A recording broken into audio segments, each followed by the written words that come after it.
The throne hall of the Orion Empire glowed with a soft silver radiance as the great chamber doors slid open. The hall was vast, built from living crystal that responded to light and movement, and its vaulted ceiling shimmered like a sky filled with distant suns. Rows of alien guards stood in rigid formation, their armor carved with ancient glyphs that told stories of centuries of conquest. Yet for all the splendor and authority around the chamber, the atmosphere was heavy with tension. Every guard remained alert. Every noble watched in silence. Every breath felt measured. At the center of the hall stood the queen, Queen Leora, ruler of the Orion throne, towered above her court on a raised platform crafted from woven strands of crystal. Her gown flowed like liquid light, shifting with every subtle motion.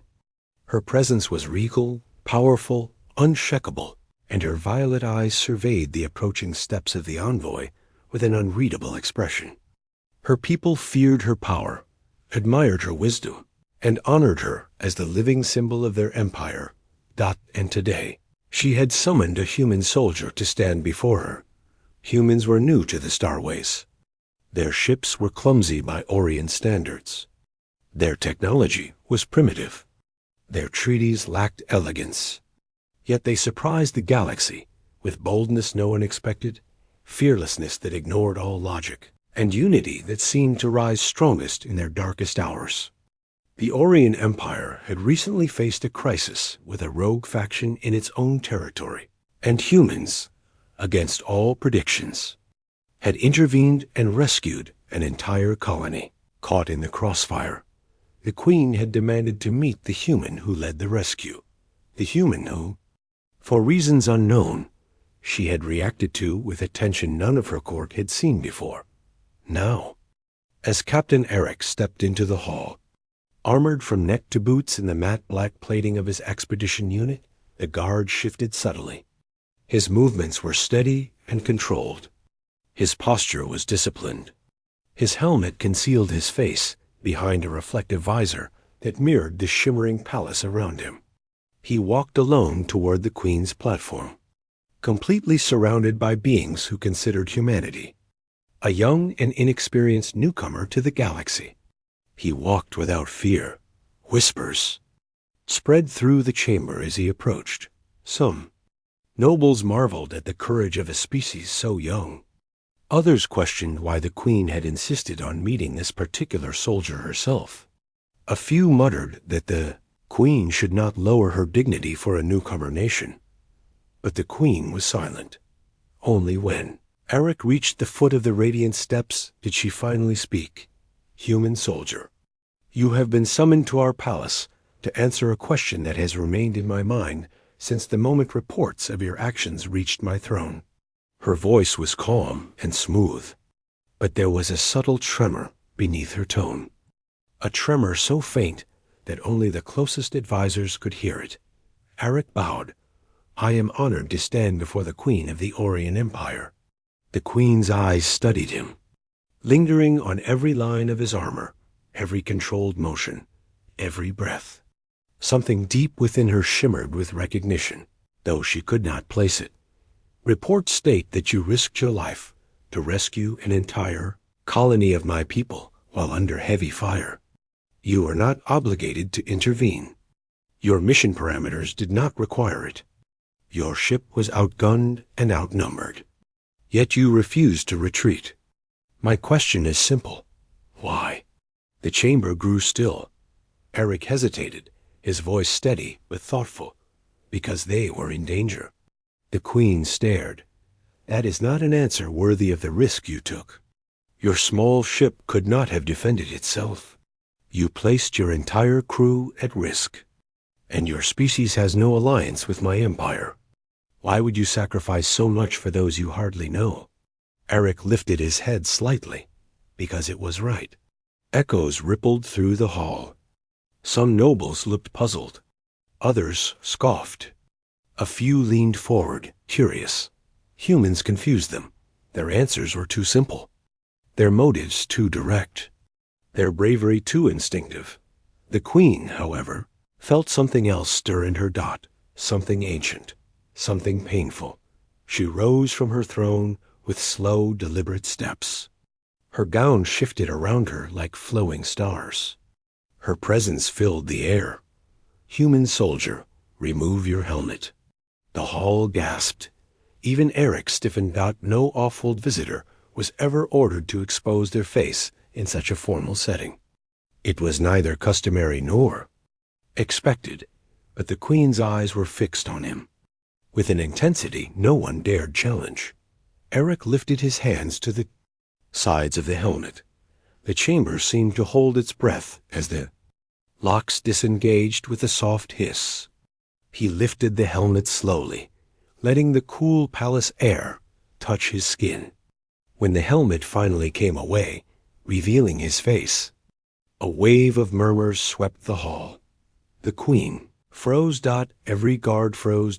Every noble froze. It felt as though time itself stopped. Her eyes widened, and a trembling breath escaped her. Her hand rose to her lips as if to steady herself. Every emotion she had hidden behind her regal composure cracked.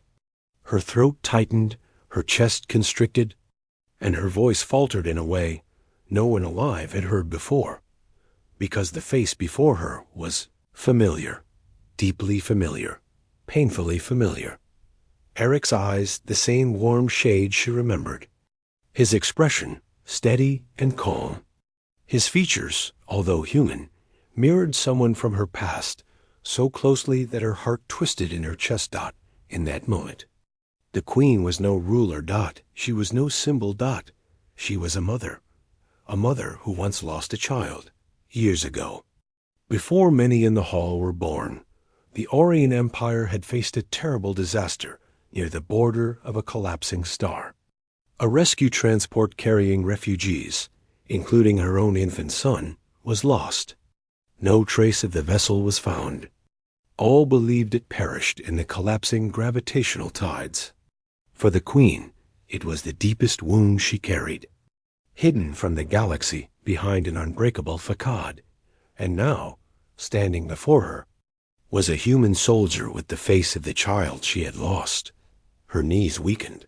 A soft, breaking sound escaped her. The nobles stared in shock as the Queen, the unyielding ruler, the unshaken sovereign, began to cry. A single tear slid down her cheek, shimmering in the radiant light of the hall. Another followed, and another. Her composure fractured entirely as memories surged and collided with the impossible sight before her. The court had never witnessed such vulnerability. Eric stood frozen, bewildered by the Queen's reaction. He did not understand why the most powerful figure in the Orient Empire was weeping at the sight of him. His voice came out quiet, cautious. "Your Majesty, have I offended you?" The Queen shook her head, unable to speak for a moment. Her voice returned in a whisper, trembling like a fragile thread. "No, you have not offended me." She descended the steps slowly, each movement unsteady with emotion. The guards shifted, but dared not approach. The nobles stared as she stopped just before the human soldier. Her hand reached out, trembling, but she hesitated, afraid to touch him, afraid the vision might break. "You look like him." She blinked tears away. So much like him. Eric lowered his voice. "Like whom?" "My son." The hall fell into stunned silence. Eric stood rigid, unsure how to respond.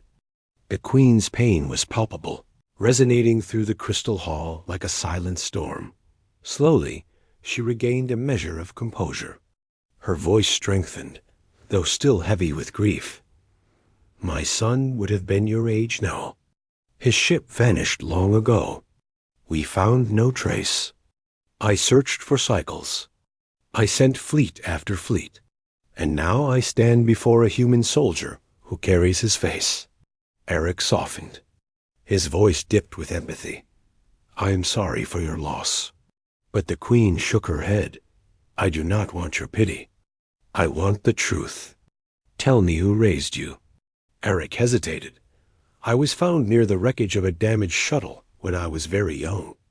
The vessel had no records. The rescue team assumed it was human. They adopted me into their colony. I never knew my origin. Gasps rippled through the court. The queen stared, breath caught in her throat. 1,000 thoughts raced through her mind. Had fate been cruel enough to steal her child only to return him in another form? Could the cosmic storms have altered records? Could humans have found the wreck before her fleets arrived? The ache in her heart deepened until she felt she might shatter. But she needed certainty. With voice steady but fragile, she spoke. Approach. Eric stepped closer. The queen placed her hand gently along the side of his face. A soft glow pulsed from her palm. The crystal hall resonated. A light shimmered around Eric's chest, responding to her touch. The nobles gasped as the glow intensified. Recognition. Patterns. Genetic resonance. A bond of blood. The auric glow flared once, then settled. The queen inhaled sharply. Her voice broke. It is true. The hall trembled with the weight of the revelation. The queen embraced him, for the first time in recorded history. The unbreakable sovereign collapsed into the arms of a human. She held him desperately, like someone grasping a miracle. Eric froze, stunned, but he slowly placed a hand on her back. Instinctively returning the embrace, the chamber stood silent. The guards lowered their weapons. The nobles bowed. The empire shifted. The queen lifted her face, tears lingering on her cheeks, her voice filled with awe and disbelief. After all this time, after all the pain. You lived, Eric swallowed. I did not know. She shook her head gently. You were taken from me by fate, but you were returned by your own courage. Her eyes softened in a way few had ever seen. And now the galaxy will know why the queen wept. When a human removed his helmet,